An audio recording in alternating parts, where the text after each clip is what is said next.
নমস্কাৰ, মই দীক্ষিত শৰ্মা। আজি এটা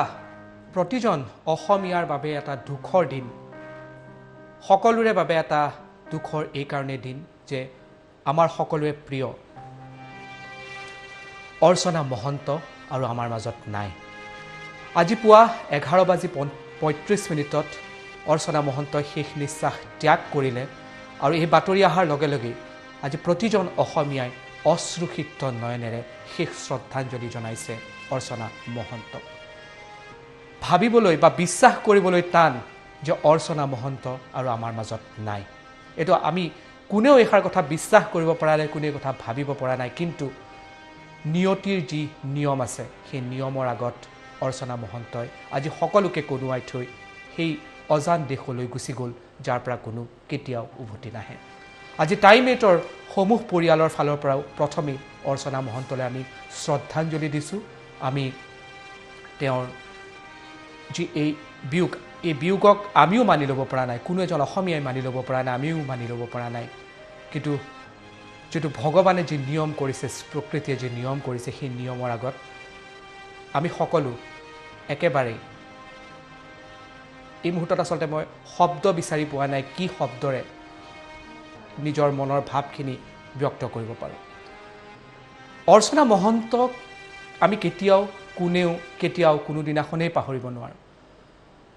অৰ্চনা মহন্তৰ আজি বিয়োগৰ পাছত এই মুহূৰ্তত অৰ্চনা মহন্তৰ সৈতে যিসকল ব্যক্তি অতিকৈ ঘনিষ্ঠ আছিলে তেওঁলোকৰ মাধ্যমেৰে আমি জানিবলৈ চেষ্টা কৰিম প্ৰকৃততে অৰ্চনা মহন্ত কেনেকুৱা আছিলে, কেনেকুৱা কি কথা পাতি তেওঁ ভাল পাইছিলে। আৰু যিহেতু তেওঁৰ সৈতে বহুত ঘনিষ্ঠ আছিলে, তেওঁলোকো আজি এই বাতৰি পোৱাৰ পিছত সকলো শোকাকুল হৈ পৰিছে। তাৰ মাজতো আমাৰ নিমন্ত্ৰণ ৰক্ষা কৰি আমাৰ ষ্টুডিঅ'ত আহি উপস্থিত হৈছেহি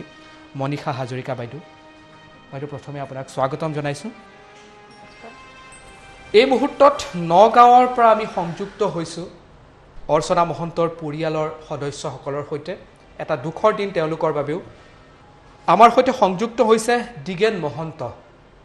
মহন্ত ডাঙৰীয়া, আপোনাকো প্ৰথমে স্বাগতম জনাইছোঁ। অৰ্চনা মহন্তৰ যি পৰিয়াল আছে সেই পৰিয়ালৰ সদস্যসকলো আমাৰ লগত বৰ্তমান উপস্থিত আছে। প্ৰথম দিগেন মহন্ত আপোনাৰ ওচৰলৈ আহিছোঁ। এই মুহূৰ্তত আমি অনুভৱ কৰিব পাৰিছোঁ আপোনালোকৰ সমগ্ৰ পৰিয়ালে এটা দুখৰ দিন, আপোনালোকৰ বাবে এটা দুখৰ মুহূৰ্ত। এই মুহূৰ্তত প্ৰথম কি ক'ব বিচাৰিব দিগেন মহন্ত ডাঙৰীয়া? টাইমেটলৈ মই ধন্যবাদ জনাইছোঁ। আজি আমাৰ দুখৰ দিনটোত বিশেষ কথা ক'বলৈ মন নাই, নোৱাৰোঁ। সকলোৰে লগত, অসমবাসীৰ লগত আমাৰো দুখৰ অন্ত পৰা নাই। এটাৰ পিছত এটাকে হৈ আছে, আহি আছে, গৈ আছে।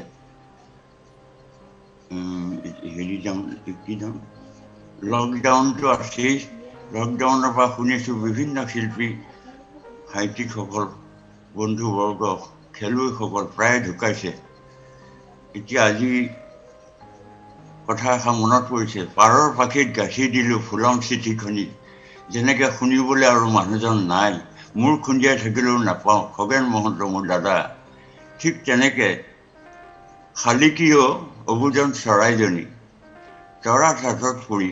কেলে ছিঙিলিহি সূতা। আৰু এই অৰ্চনা মহন্ত বৌক কোনো দিনে কেতিয়াও ক'তো আৰু দেখা নাপাওঁ, মাত নুশুনো।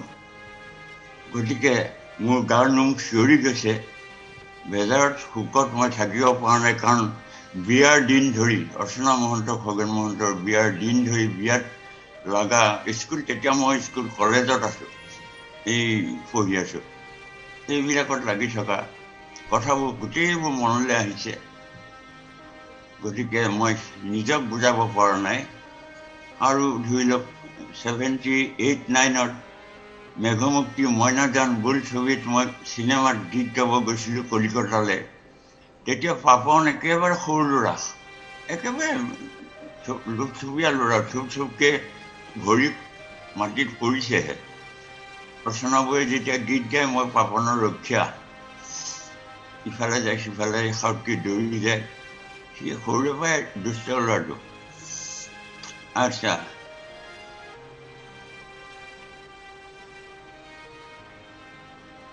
হয়, আমি পুনৰ দিগেন মহন্ত আপোনাৰ ওচৰলৈ আহিম।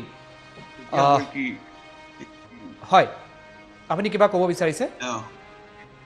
শুনি আছে হয় আমি শুনি আছোঁ আপুনি কি ক'ব বিচাৰিছে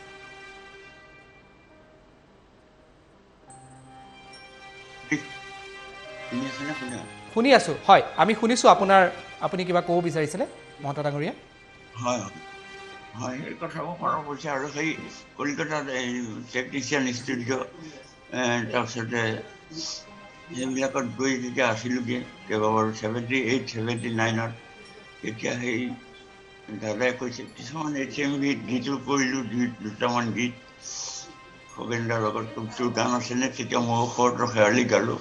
এইবিলাক গোটেইবিলাকতে মানে এতিয়া মোৰ গাৰ্জেন তেওঁলোক মোৰ খগেনদা বৌ যদিও দাদা বৌ কিন্তু মোৰ অভিভাৱক হিচাপে তেওঁলোকে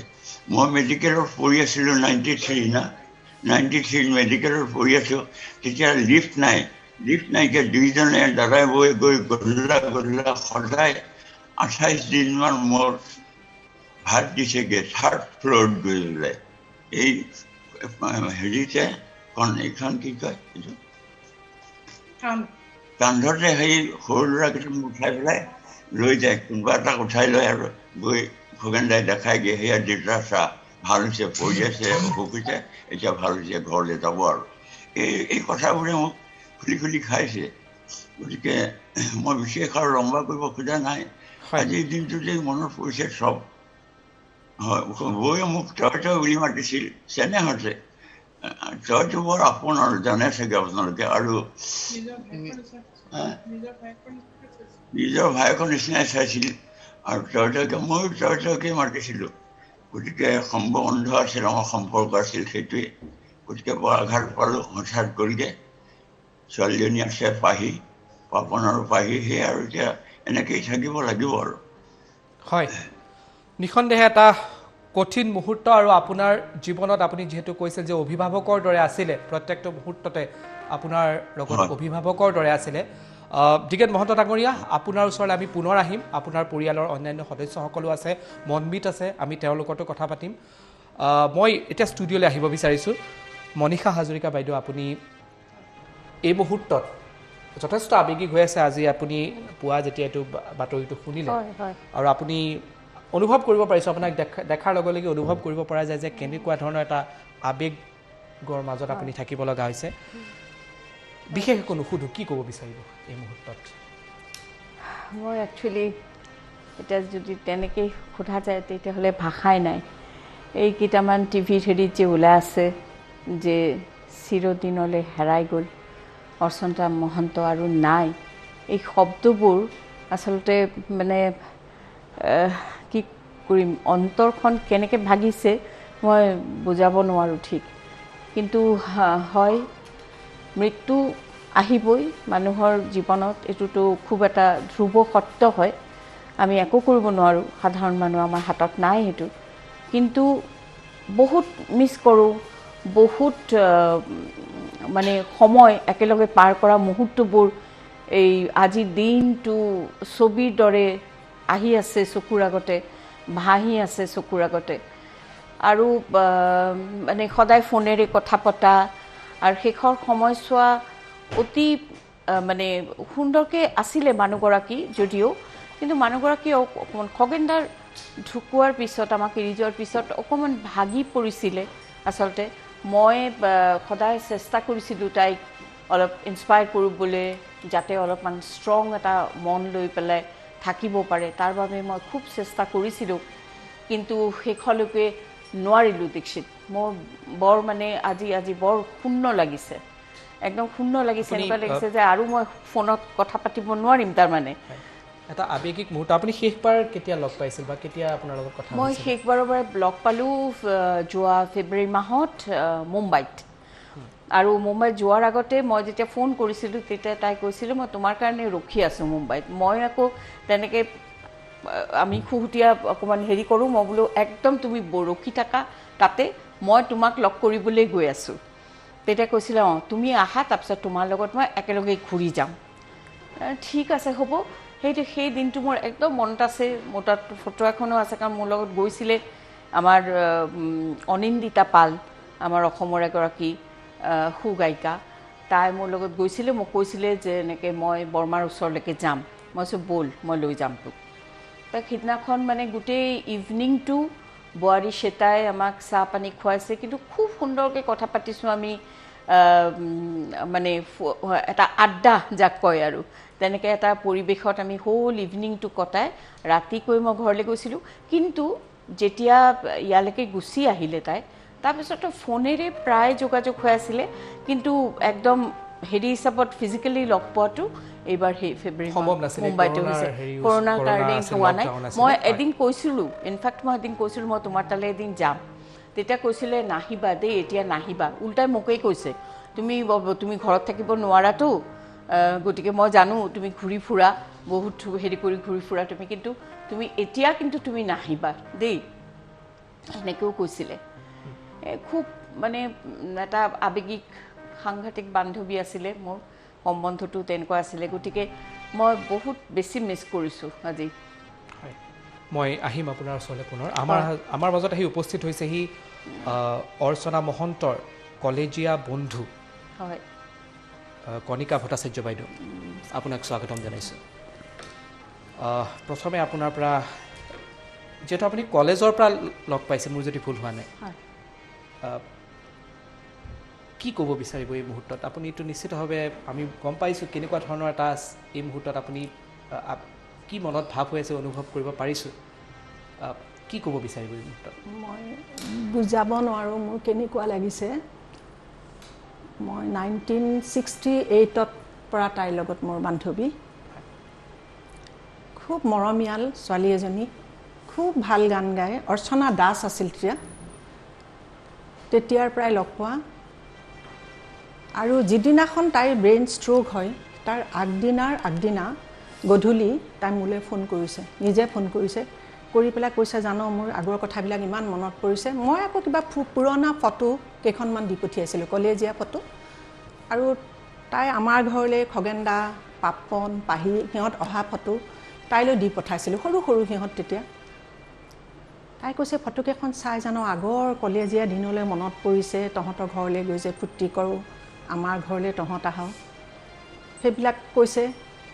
কৈ পেলাই কৈছে আজি জানো মোৰ মনটো ইমান ভাল লাগি আছে মই কৈছোঁ তই সদায় মানে মনটো ফূৰ্তি কৰিয়ে থাকিবি আৰু অকণমান ওলাব পৰা হ'লেই তই আমাৰ ঘৰলৈ গুচি আহিবি গাড়ী আছে ড্ৰাইভাৰ আছে একো অসুবিধা নাই তেনেকৈ কথা পাতি পেলাই তাই যে এনেকৈ মোৰ পৰা বিদায় ল'ব মই কিন্তু ভবা নাছিলোঁ আৰু কথা পতা নহ'লেই পিছদিনাখন মনীষাই ফোন কৰিছে যে ব্ৰেইন ষ্ট্ৰোক হৈছে চিৰিয়াছ মই বোলো হ'বই নোৱাৰে মনীষা নহয় মনীষাক কৈছোঁ এইটো মিছা কথা মই কালি ইমান ভালকৈ কথা পাতিছোঁ পৰহি গধূলি আৰু এইটো হ'ব নোৱাৰে বোলে নহয় বাইদেউ হয় কি কৰিম আৰু ভগৱানে লৈ গৈছে উপায় নাই আৰু খুব খগেনদাৰ ওচৰলৈ লৈ গ'ল খগেনদা নোহোৱাকৈ তাই থাকিব আচলতে নোৱাৰিলে মানে সদায় তাই অনুভৱ খগেনদাক লৈ পেলাই তাই অনুভৱ কৰি থাকিলে যে মই কেতিয়া খগেনদা আৰু খগেনদাৰো চাগে অৰ্চনাক কেতিয়া লৈ যাব পাৰে এনেকুৱা এটা মোৰ ধাৰণা হয় একদম ছোৱালীজনী উঠিব নোৱাৰিলে গালি দিওঁ তই এনেকৈ কিয় থাক কটৰ হাজবেণ্ড ঢুকাইছে কি সুন্দৰকৈ আছে মই মনীষাহঁতৰ কথা কওঁ ইমান সৰুতে এনেকুৱা হৈছে কি সুন্দৰকৈ আছে মনীষাই বুজায় নাই তাই নোৱাৰিলে মানসিকভাৱে তাই খগেনদা ঢুকোৱাৰ পিছৰ পৰাই তাই একেবাৰেই ভাৰসাম্য হেৰুৱাই পেলাইছে সেইকাৰণে তাই যাবলগীয়া হ'ল আৰু ছেকেণ্ড ষ্ট্ৰকটো হওঁতে মই ছোৱালীৰ লগত কথা পাতিছোঁ তাইও কৈছে যে আমি এতিয়া ভাগৰি গ'লোঁ আৰু আমি বুজিছোঁ আৰু যে তাই আৰু ভাল নহয় আৰু মই আকৌ আহিম আপোনালোক দুয়োগৰাকীৰ ওচৰলৈ পুনৰ আহিম মই জানিব চেষ্টা কৰিম কলেজীয়া জীৱনৰ আপোনালোকে কেনেকৈ পাইছিল এই গোটেইখিনি কথা মই জানিব চেষ্টা কৰিম মই নগাঁৱলৈ পুনৰ যাব বিচাৰিছোঁ দিগেন মহন্ত ডাঙৰীয়া এই মুহূৰ্তত সেই কথাখিনি সোধা আচলতে প্ৰয়োজন মানে সুধিব নালাগে তথাপিও মই সুধিব বিচাৰিছোঁ কাৰণ আমি অনুভৱ কৰিব পাৰিছোঁ এটা খুব দুখৰ এটা মুহূৰ্ত আপোনালোকৰ সমগ্ৰ পৰিয়ালৰ বাবে এনেকুৱা কিবা স্মৰণীয় এটা মুহূৰ্তৰ কথা আপুনি যদি আপোনাৰ মনত আছে আপুনি আমাৰ দৰ্শকক ক'ব পাৰিব নেকি বাৰু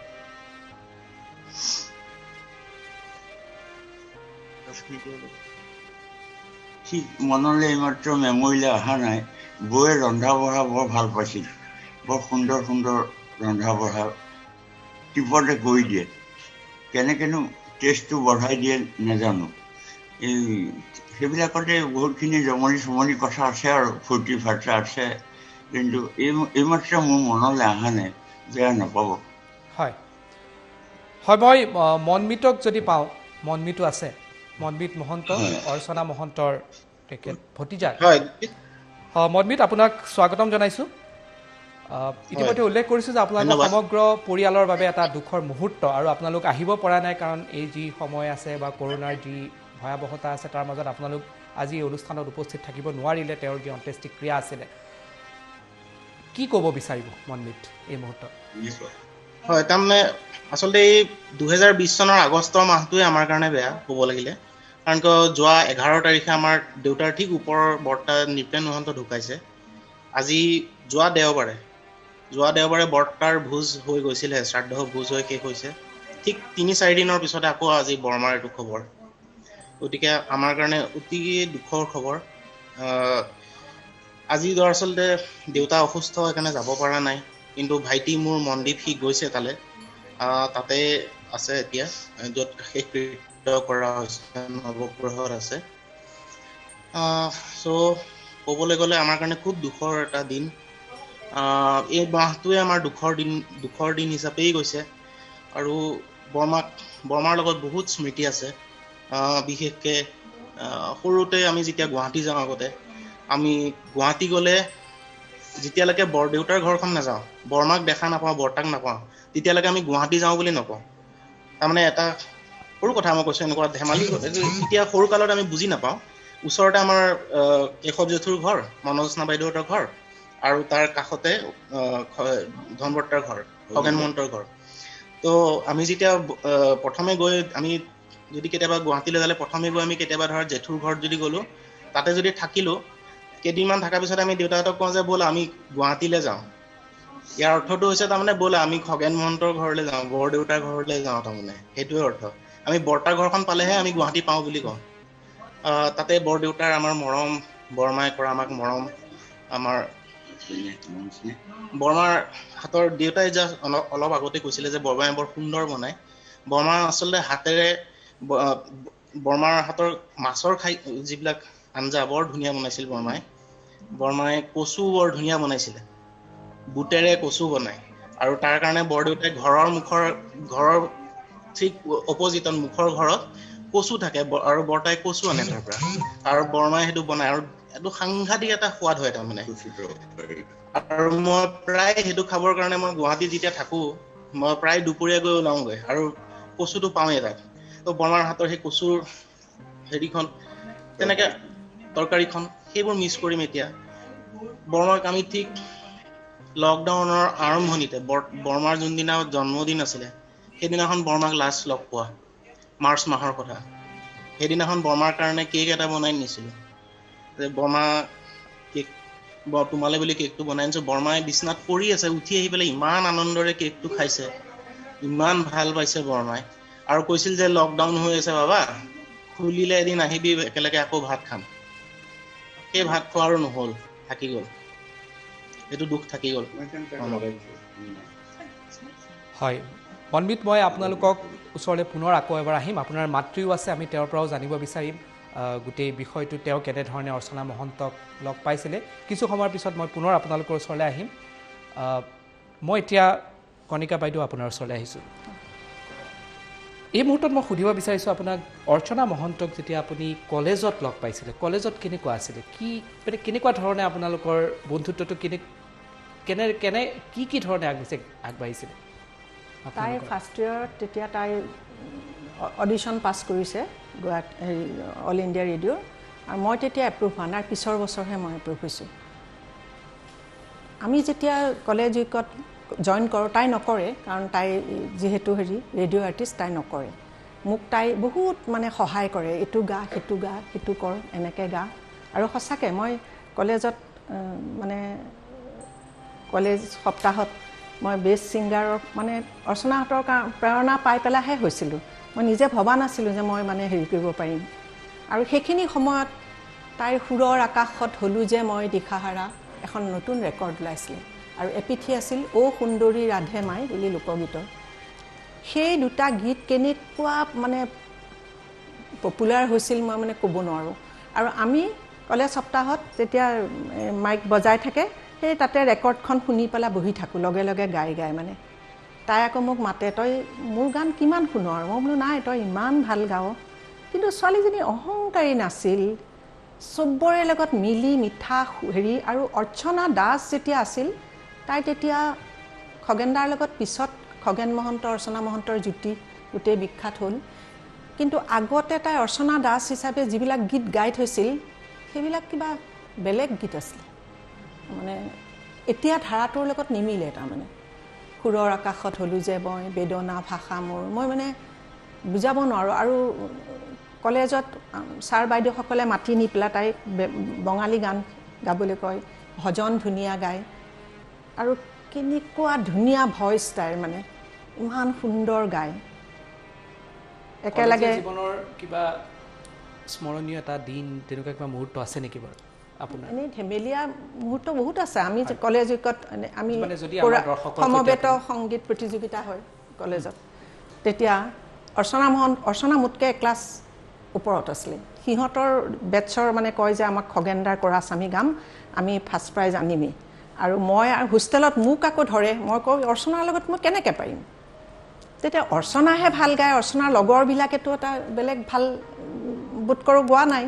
সেইকাৰণে সিহঁতে ফাৰ্ষ্ট প্ৰাইজ নাপায় সিহঁতে থাৰ্ড প্ৰাইজ পালে আমি সাধাৰণ কোৰাছ এটা গাই পেলাই আমি ফাৰ্ষ্ট প্ৰাইজ পালোঁ তাই মোক আহি সাৱটি ধৰিছে কৈছে চা মই নোৱাৰা কামটো তই কৰিলি মই বোলো আমি যে ইজি গান গাইছোঁ তহঁতে যে ইমান টান গান লৈছ আৰু তইহে ভালকৈ গাইছ চবেই গাব পৰা নাই হাঁহি ফূৰ্তি মানে তেতিয়া মানে মনৰ হেৰিবিলাক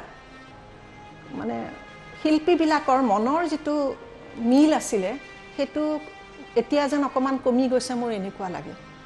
আৰু শেষ মুহূৰ্তলৈ তাই মোক মানে হেৰি আৰু মোৰ এক ঘৰুৱা এটা এনেকুৱা অনুষ্ঠান নাই য'ত খগেন দা নাই য'ত অৰ্চনা নাই মই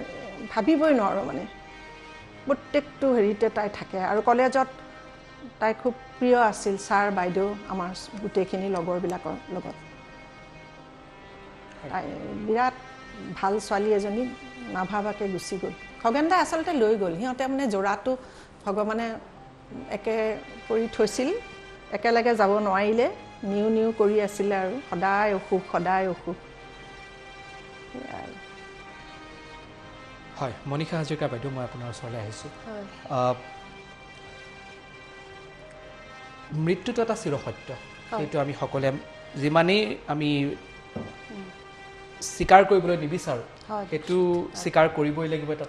চিৰসত্য অৰ্চনা মহন্তক এতিয়া কেনেধৰণে জীয়াই ৰাখিব লাগিব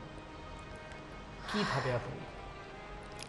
আচলতেতো আমাৰ এটা সঁচা কথা কৈছোঁ মই এটা দুৰ্ভাগ্যই যে আমাৰ যিসকল মই শিল্পী বুলি কৈছোঁ দেই যিসকল আচলতে সঁচাকৈ অসমীয়া গুণী ব্যক্তি শিল্পী তেখেতসকলৰ মানে আৰ্কাইভৰ গানবোৰ সংৰক্ষণৰ কৰাৰ কোনো ধৰণৰ আঁচনি কিন্তু মই দেখা নাই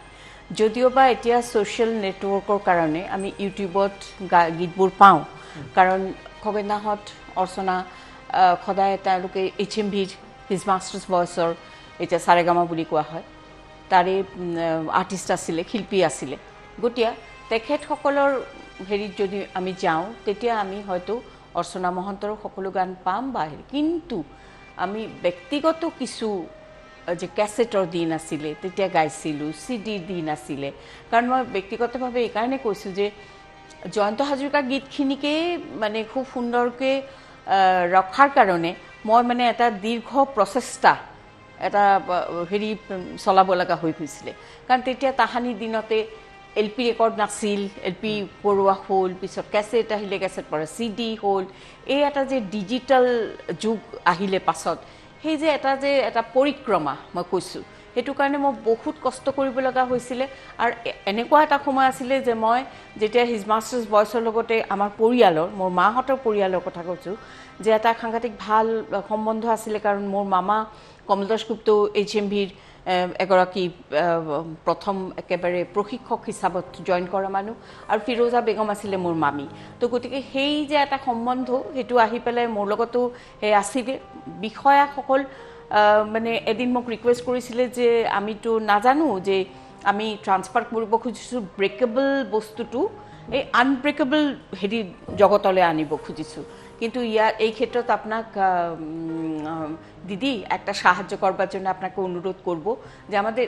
সেলে আছে গানগুলো আপনি উলিয়াই দিয়ক অসমীয়া গানগুলি লিখা আছে কিন্তু তা কার কার গান আছে কি আছে আমি নাজানো মই গৈছিলোঁ জয়ন্ত হাজৰিকাৰ গানখিনি উলিয়াবলৈ কিন্তু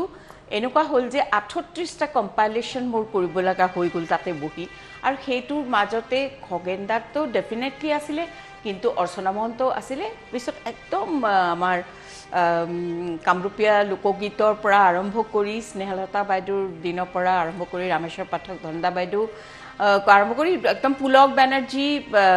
ডলি ঘোষলৈকে সেই গীতবিলাক আনি পেলাই সংৰক্ষণ আৰু এগৰাকী ক'ব লাগিব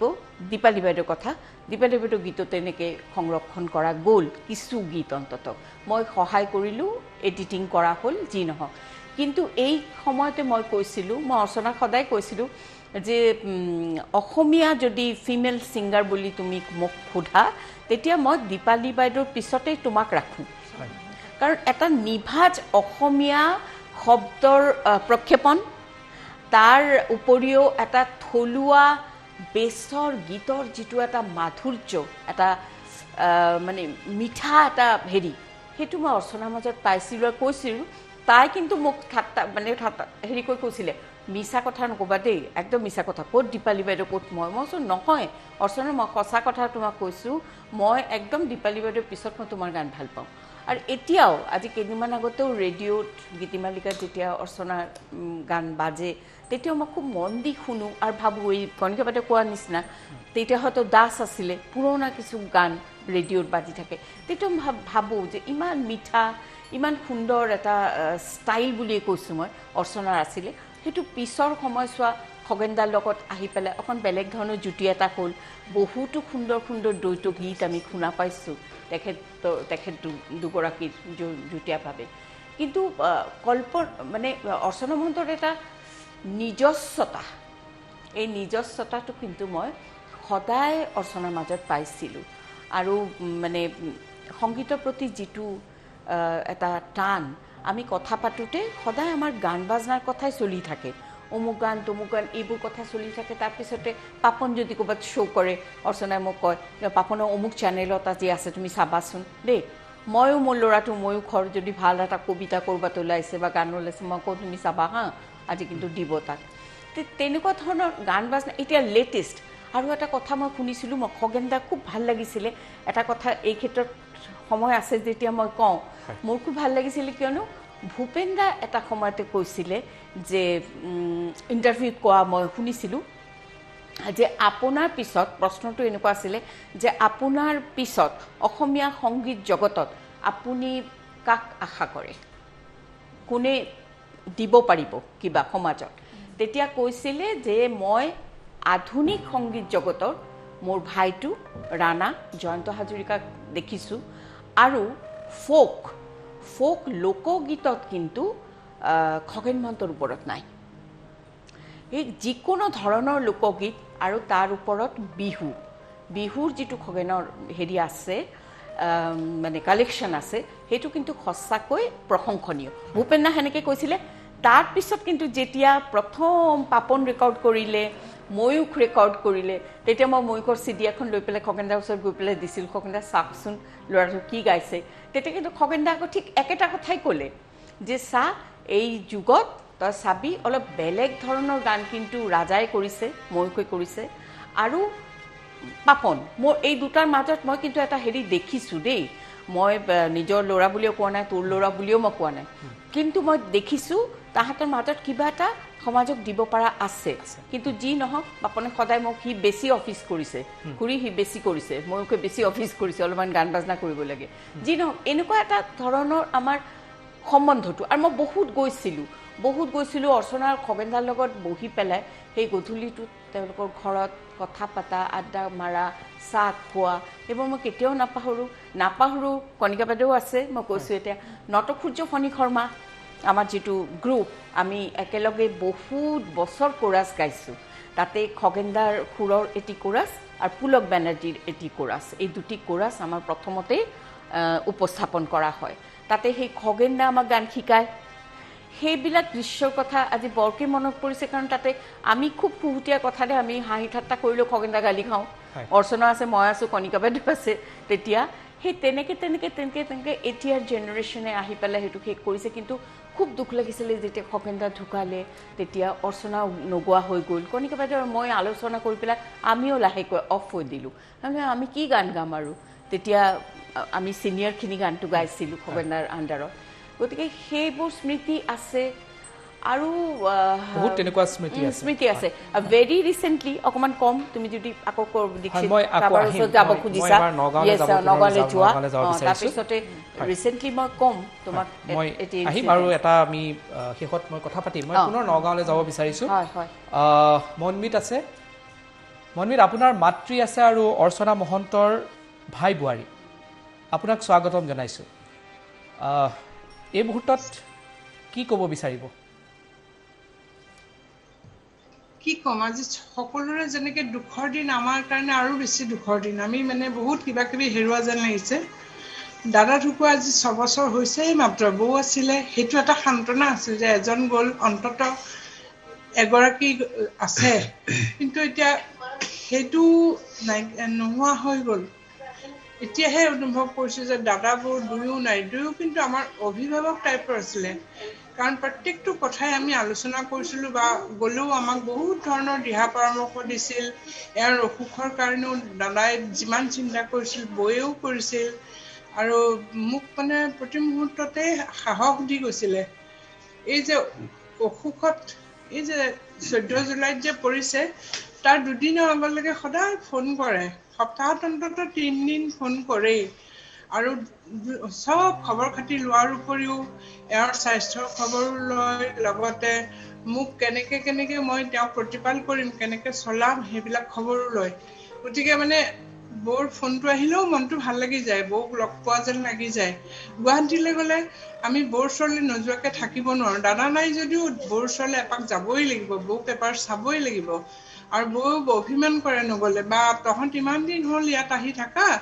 অথচ মোৰ ওচৰলৈ আহিব নোৱাৰ তহঁত। নাই বৌ, অকণ ব্যস্ত আছিলোঁ সেইকাৰণে অহা নাই। সেই হিচাপ কথা নাজানো যে আগতেতো তহঁত ইয়াতেই থাক, এতিয়া আৰু পুতৰা ঘৰত থাক কাৰণে মোৰ ওচৰলৈ আহিব নোৱাৰা হ'লি নেকি, তেনেকুৱা এটা মানে মৰমৰ দাবী এটাও কৰে। গতিকে মানে কি হৈছে, যিকোনো অনুষ্ঠান, আমাৰ ফেমিলিত যিমানবিলাক অনুষ্ঠান হয়, দাদা বৌ সদায় থাকে। কিন্তু দাদা ঢুকোৱাৰ পিছতো বৌ, তাৰপিছতো মোৰ ল'ৰাৰ বিয়াত এসপ্তাহ আছেহি, আমাৰ লগত ধেমালি কৰিছে, আনন্দ কৰিছে, কিমান মানে আমাক মানসিকভাৱেও দিছে, উৎসাহ দিছে। সেই কথাবিলাক মানে এতিয়া মনত পৰি থাকে। যেতিয়াই বিয়া মাতিব গৈছোঁ কৈছে, দাদাৰ নাই নহয়, থকা হ'লে কিমান ভাল পালেহেঁতেন। যা মই দাদাৰ কামখিনিও ময়ে কৰিম, তই চিন্তা কৰিব নালাগে, যা। এনেকুৱা ধৰণৰ মানে মানুহক মানসিক শক্তি এটা দিয়ে। সেই বৌজনী নিজেই যে ইমান অসুখীয়া হৈ পৰি গ'ল, যিদিনাৰ পৰা পৰিছে সেইদিনাৰ পৰাই আমাৰ বেয়া লাগিছে, মনটো খুব দুখ লাগিছে। আয়ুধি বৌজনী একো ক'ব নোৱাৰা হ'ল, মাতিব নোৱাৰা হ'ল, ইমান ধুনীয়া গান গায়। সৰুতে যেতিয়া স্কুল কলেজত পঢ়িছিলোঁ তেতিয়া এনেকুৱা লাগিছিল এই ফেমিলিটোৰ লগত যদি মই ওচৰৰ পৰা লগ পালোহেঁতেন মোৰ কিমান ভাল লাগিলহেঁতেন। কিন্তু বিয়াৰ পিছত যেতিয়া অৰ্চনা বৌক পালোহি,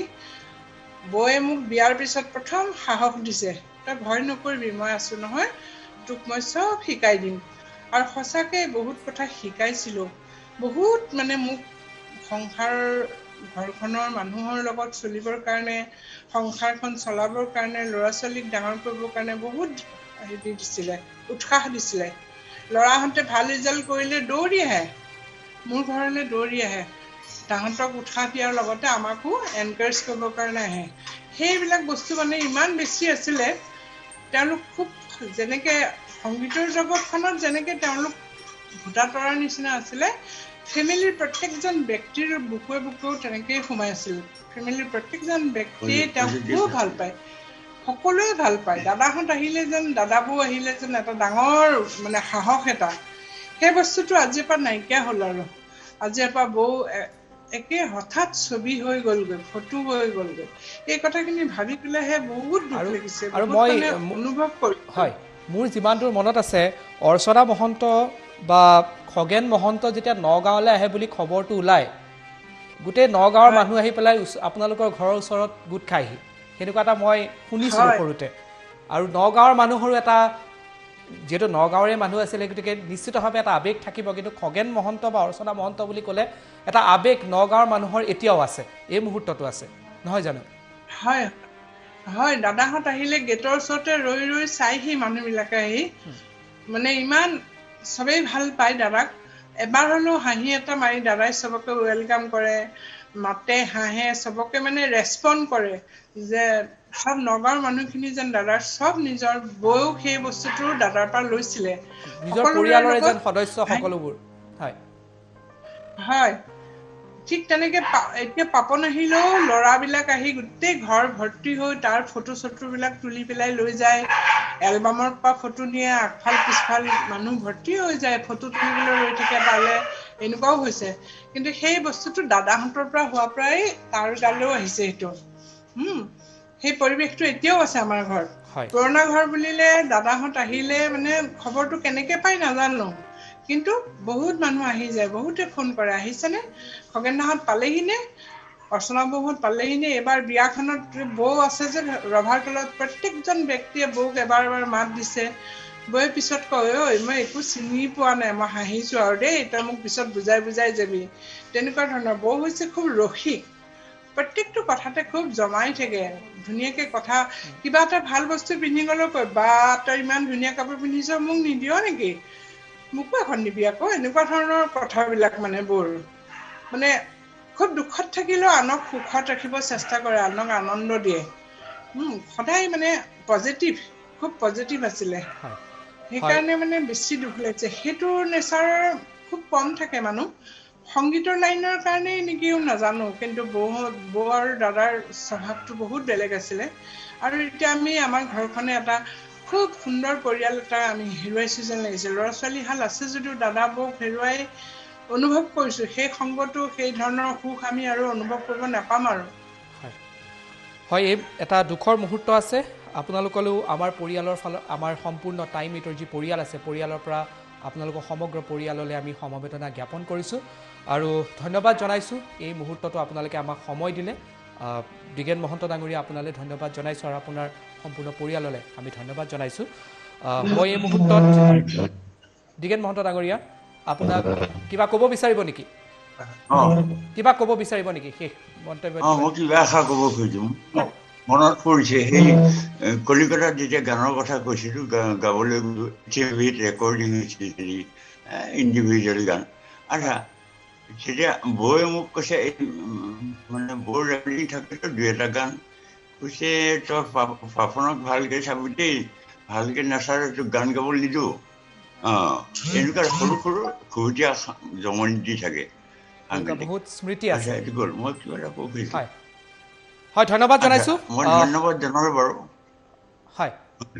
ধন্যবাদ জনাইছোঁ আপোনালোক ইমান সময় আপোনালোকে দিলে এনেকুৱা দুখৰ মুহূৰ্ততো আপোনালোকে আমাক সময় দিলে তাৰ বাবে ধন্যবাদ জনাইছোঁ মই কণিকা ভট্টাচাৰ্যৰ ওচৰলৈ আহিছোঁ আপুনি যিহেতু আপোনাৰ কলেজীয়া দিনৰে এগৰাকী বান্ধৱী আছিলে তেওঁক কেনেকৈ খুব চমুকেই আপোনাৰ পৰা জানিব বিচাৰিছোঁ কেনেকৈ মনত ৰখাটো বিচাৰে আপুনি আৰু শেষত যিহেতু মই আপোনাৰ কথাখিনি শুনাৰ পাছত মই মণিষা বাইদেউ আপোনাকো ক'ব বিচাৰিম এগৰাকী শিল্পীৰ শ্ৰদ্ধাঞ্জলি গীতৰ মাধ্যমেৰে হ'ব গীততকৈ আৰু বেলেগ শ্ৰদ্ধাঞ্জলি হ'ব নোৱাৰে এগৰাকী কণ্ঠশিল্পী শেষত মই এটা আপোনালোক যদি দুয়ে এটা তেনেকুৱা ধৰণে এটা শ্ৰদ্ধাঞ্জলি দিব বিচাৰে মই আহ্বান জনাম কিন্তু তাৰ আগতে কণিকা বাইদেউ আপোনাক মই যিটো সুধিছোঁ আপুনি যিটো উত্তৰ দিয়ে অৰ্চনাৰ যিখিনি অৰ্চনা দাসৰ পৰা মহন্ত হোৱালৈকে যিখিনি গীত আছে সেইখিনি ভালদৰে সংৰক্ষণ কৰি নতুন প্ৰজন্মৰ কাৰণে গানখিনি উলিয়াই দিয়াটো মই বিচাৰিছোঁ কেনেকৈ কৰিব লাগে এইবিলাক মই ইমান নাজানো মণিষাহঁতে বেছি জানিব কাৰণ তাই বহুত জয়ন্ত হাজৰিকাৰ কাৰণে বহুত কৰিছে এইটো ক'বই লাগিব আৰু অৰ্চনাইতো নিজে একো কৰিব নোৱাৰি থাকোঁতেও একো নকৰিলে আৰু এতিয়া চাগে পাপন পাহি ইহঁতে পাৰিব পাপন আছে যেতিয়া মোৰ এটা ধাৰণা আৰু তাৰ অৰ্চনাৰ গীতখিনি বৰ সুন্দৰকৈ ৰাখিব তেনেকুৱা এটা মোৰ ভাৱ আৰু পাপনক আমাৰ ফালৰ পৰাও অনুৰোধ কৰিছোঁ যাতে অৰ্চনাৰ একদম কলেজীয়া দিনৰ পৰা গোৱা গীতবিলাক আৰু এতিয়ালৈকে ধুনীয়াকৈ ৰাখে আৰু প্ৰচলন হয় আৰু নতুন প্ৰজন্মই যাতে খগেনদা আৰু অৰ্চনাৰ গীতবিলাক প্ৰচাৰ কৰাত বা শিকাত সুবিধা পায় সেইখিনিয়ে মই বিচাৰিছোঁ মই অনুষ্ঠানটো শেষ কৰিব লাগিব আৰু যেটো উল্লেখ কৰিছিলোঁ যে এগৰাকী কণ্ঠশিল্পী এগৰাকী গায়িকা এগৰাকী শিল্পীৰ প্ৰকৃত শ্ৰদ্ধাঞ্জলি গীতৰ মাধ্যমেৰে হ'ব পাৰে তাতকৈ আৰু বেলেগ শ্ৰদ্ধাঞ্জলি দিব পৰা নাযায় মনিষা বাইদেউ এই মুহূৰ্তত কেনেকৈ কোনটো গীতৰ মই ঠিক গীত বোলোতে মই তেনেকৈ সাংঘাতিক অৰ্চনাৰ গানৰ তেনেকৈ চৰ্চা কৰা নাই কিন্তু মই ক'ব খুজিছিলোঁ মই খুব তাইক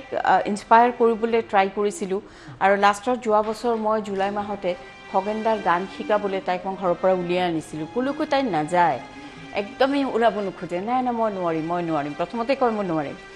মই যিহেতু গোটেই গৰম বন্ধটো ল'ৰা ছোৱালীক গান শিকাই পেলাই ৱৰ্কশ্বপ কৰি কৰ্মশালাৰ যোগেদি গান শিকাওঁ মই কৈছোঁ নাই এইবাৰ খগেনদা গান কিন্তু তুমি শিকাব লাগিব বুলি পেলাই মই ঘৰৰ পৰা উলিয়াই আনিছিলোঁ কামৰূপ একাডেমীত নিজে আহিছিলে আহি পেলাই অইনেই যদিও বা খগেনদা গান শিকাইছে প্ৰশান্ত ৰাজখোৱা এতিয়া বৰ্তমান যুগৰ এটা গুণী শিল্পী যি নহওক গান গায় তাই তুলি লৈ তাইক মই ঘৰত লৈ গৈ আকৌ তাৰ হতুৱাই গোৱাই গানকেইটা শুনাইছোঁ আজি তাই মই দেখিছোঁ ফেচবুকত শ্বেয়াৰ কৰিছে সেই মুহূৰ্তটো যেতিয়া তাই অ'কে কৰিছে যে নহয় হ'ল পাৰিব এওঁ শিকাব তেতিয়া তাত গৈ পেলাই কিন্তু ভুল ত্ৰুটিবিলাক আকৌ নিজেই মাইক্ৰফোনটো লৈ পেলাই কৈ গৈছে গতিকে মই ভাবোঁ গানৰ মাজেদিয়ে তাই আহিছিলে এই ধৰালৈ পৃথিৱীলৈ গানৰ মাজেদিয়ে তাই গুচি গৈছে অসংখ্য ভাল গান আছে অৰ্চনা মহন্তৰ এতিয়া মই সকলোৱে কোৱাৰ দৰে কণিকা বাইদেউ কোৱাৰ দৰে মই কওঁ যে এই গানখিনি একদম ধৰি ৰাখিব লাগে আৰ্কাইভ কৰিব লাগে অকল পাপন বুলি নহয় মই ভাবোঁ আমাৰ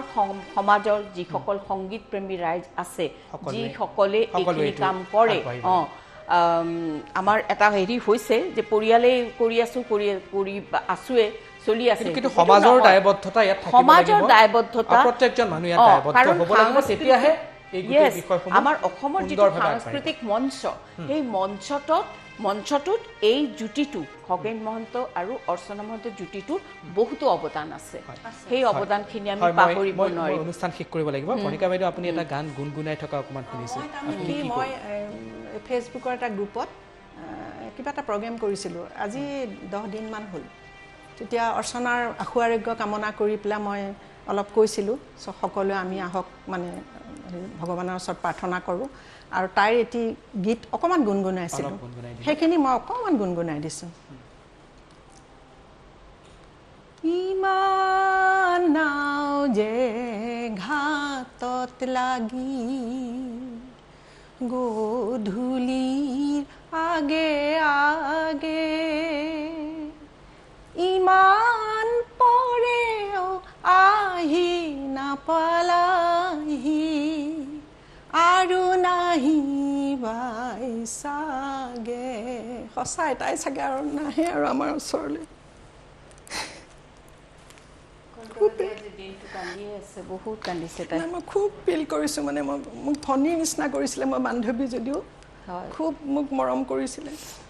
মোৰ কিবা এটা বেয়া হোৱাটো তাই কোনোবাই বেয়াকৈ কোৱাটো তাই ভাবিবই নোৱাৰে মানে ক'ব তাই নাজানে তই এনেকৈ বৰ সৰল আছিলে খুব সৰল আছিলে খুব মৰমীয়াল আছিলে বৰ মৰমীয়াল আৰু তেনেকুৱা তাই এজন স্বামী পাইছিলে যিয়ে নেকি তাইক বুজিছিলে খগেনদাই তাইক যথেষ্ট মৰম কৰিছিলে মই গোটেইখিনি যিটো বস্তু তাই যেতিয়া ভৰিৰ ফ্ৰেকচাৰ হ'ল তাই প্ৰগ্ৰেম কৰিবলৈ যায় খগেনদাই বহুত যত্ন লয় তাই ভৰি আনকি ভৰি সেকি দিয়ে গৰম পানী দি সেকি দিব দৌৰি দৌৰি আহি কেনেকৈ থাকিব কি কৰিব এবাৰ ময়ো গৈছিলোঁ তেওঁলোকৰ লগত যাওঁতে দেখিছোঁ ক'ত থাকিব কোনখন কেনেকৈ শুব কেনেকৈ কি খাব তাৰমানে অসুখ হ'লেও তাই খগেনদাৰ লগত বিয়া হৈছিল কাৰণেহে চাগে খগেনদা থকালৈকে তাই প্ৰগ্ৰেম কৰি গ'ল মনোবল লৈ পেলাই কৰিলে মানে দুয়ো কাৰণে সৃষ্টি আছিলে আজি চাগে দুয়ো লগ হৈছেগৈ আমাক কন্দুৱাই থৈ গ'ল ভাল লাগিলে এইখিনি যে সোঁৱৰিলোঁ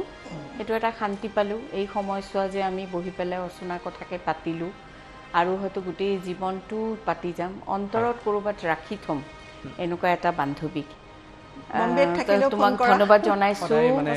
কিন্তু অভাৱ এটা আপোনালোকৰ প্ৰত্যেক মুহূৰ্ততে থাকিব একদম থাকিব মণিষা হাজৰিকা বাইদেউ আপোনাক ধন্যবাদ জনাইছোঁ আপুনি আমাৰ ষ্টুডিঅ'লৈ আহিলে আৰু কণিকা ভট্টাচাৰ্য বাইদেউ আপোনাকো ধন্যবাদ জনাইছোঁ আৰু আপোনালোকে যি হেৰুৱালে সেইটোতো আৰু আমি সকলোৱে অনুভৱ কৰিব পাৰিছোঁ কেনেকুৱা এটা মুহূৰ্তৰ মাজত আপোনালোক থাকিব লাগে ধন্যবাদ জনাইছোঁ তুমি সেই সময়খিনি আমাক যে সোঁৱৰ ৰুবলৈ এটা সুবিধা দিলা সেইটো কাৰণে তোমাক আমি ধন্যবাদ জনাইছোঁ আজি অসমবাসীয়ে মানে শোকত মিৰমান হৈছে ইমান সুললিত কণ্ঠৰ মনিষাই কোৱাৰ দৰে দীপালী বাইদেউৰ পিছত সঁচাকৈ অৰ্চনাহে আছিলে অৰ্চনাৰ গানবিলাকৰ মানদণ্ড বেলেগ আছিলে অৰ্চনা আছিলে জিতেন দেৱৰ এটা কথা ভাল লাগিছে দীক্ষিত কণিকা বাইদেউ চাগে এগ্ৰী কৰিবা যে ৰাজ্যিক যিটো শ্ৰদ্ধা জনোৱা হ'ল যে পৰ্যায়লৈ আজি শ্ৰদ্ধাঞ্জলি দিয়াটো সেইটো মই খুব ভাল পাইছোঁ বিৰাট আৰু দীপালী বাইদেউ আৰু অৰ্চনাক এবাৰ একেলগে কিবা এটা এৱাৰ্ড দিছিলে মই গৈছিলোঁ চাবলৈ মোৰ তেতিয়া খুব ভাল লাগিছিলে এইটো হয় ধন্যবাদ জনাইছোঁ আপোনালোক দুয়োগৰাকীলৈ আৰু এই মুহূৰ্তত নিঃসন্দেহে অৰ্চনা মহন্তৰ যি বিয়োগ আছে সেই গোটেই সমগ্ৰ জাতি প্ৰত্যেকজন অসমীয়া যি শোকস্তব্ধ হৈ পৰিছে আৰু অশ্ৰুসিক্ত নয়নে প্ৰতিজন অসমীয়াই সেই শ্ৰদ্ধাঞ্জলি দিছে কিন্তু প্ৰকৃততে খগেন মহন্তই হওক বা অৰ্চনা মহন্তই হওক তেওঁলোকৰ প্ৰতি প্ৰকৃত শ্ৰদ্ধাঞ্জলি তেতিয়াহে হ'ব যেতিয়া তেওঁলোকৰ সৃষ্টিৰাজিৰ সংৰক্ষণ হ'ব আৰু সেইটো কেৱল চৰকাৰ বা কলা কুশলীৰ ওপৰত এৰি দিলে নহ'ব প্ৰত্যেকজন অসমীয়াৰো দায়িত্ব আছে যাতে এখেতসকলৰ যি স্মৃতি আছে সি লাগিলে খগেন মহন্তই হওক সি লাগিলে অৰ্চনা মহন্ত হওক ভূপেন হাজৰিকা হওক আৰু আমাৰ মাজৰ পৰা আঁতৰি যোৱা সেইসকল যিসকল শিল্পী আছে সকলোকে তেওঁলোকৰ ৰচনাৰাজিৰ সংৰক্ষণৰ মাধ্যমেৰেহে প্ৰকৃত শ্ৰদ্ধাঞ্জলি দিব পৰা যাব টাইম 8ৰ সমূহ পৰিয়ালৰ ফালৰ পৰা পুনৰ অৰ্চনা মহন্তলৈ আমি শ্ৰদ্ধাঞ্জলি দিছোঁ আৰু তেখেতৰ বিদেহী আত্মাই যাতে চিৰশান্তি লাভ কৰে তাৰো কামনা কৰিছোঁ টাইম 8ৰ বিশেষ অনুষ্ঠানৰ পৰা মই ডিকেট শৰ্মাই বিদায় লৈছোঁ ধন্যবাদ নমস্কাৰ